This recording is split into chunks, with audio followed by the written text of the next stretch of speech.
Hey, Leman here. I want to talk about 3 different approaches to evaluating real estate. On this channel, we talk about all things real estate, so like and subscribe. And today, I want to talk about the 3 ways that banks will use to evaluate a piece of property.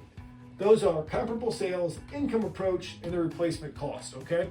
Now, we're focusing on the first 2, really comparable sales and income, but the replacement cost is basically on a new construction.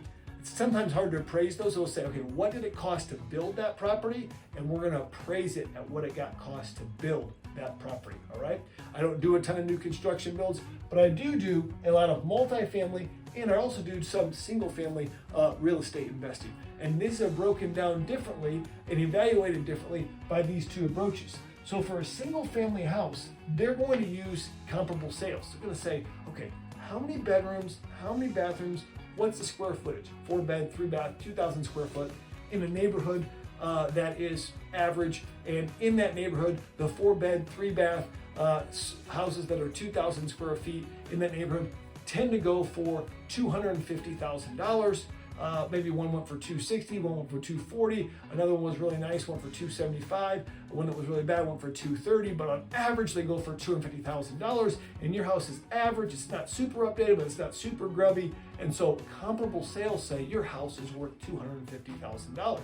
Now, the bummer about that is it can go up and down with the market. And when the market's going up like it has for the single family market lately, that's a good thing, the comparable sales approach, because your house keeps going up in value. The bad thing is, like in 2008, when it crashes, you can't do anything.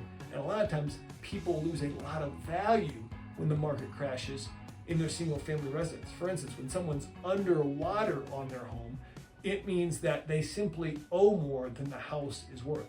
So that $250,000 house now became $200,000, and I only put 10% down in the first place. So I might have a mortgage of $225,000, but the house is only worth $200,000. And that's where the comparable sales approach is very difficult for an investor to control the appreciation of that asset. But the income approach is what's used for multifamily. And when I discuss multifamily, I think of multifamily as any piece of real estate, 5 units or more, that someone is living in. There's all kinds of commercial real estate, but multifamily real estate, 5 units or more, that obviously people are living in. And those are valued not by comparable sales, but largely by the income approach. And what's beautiful about the income approach is this, is if I can create more income and create a greater NOI, or net operating income, meaning I take the cash flow, minus the expenses, what is my I take all my income minus the expenses, what is my net operating income? If I can increase that, either by increasing the income and lowering the expenses, or do both of them, then I can increase the value of that property. And what's great is that as the market goes up and down in the residential market, or maybe crashes because of a banking crisis, the multifamily property based on the income approach is largely going to stay unfazed because it's based on the income. When people move out of houses because of a crash in the market like 2008, they often go into apartment buildings. And when they go into apartment buildings, what happens? Rents go up, there's a greater demand, there's less of a supply. The supply-demand cycle goes in favor of the apartment owner, and the income of that property will most likely go up.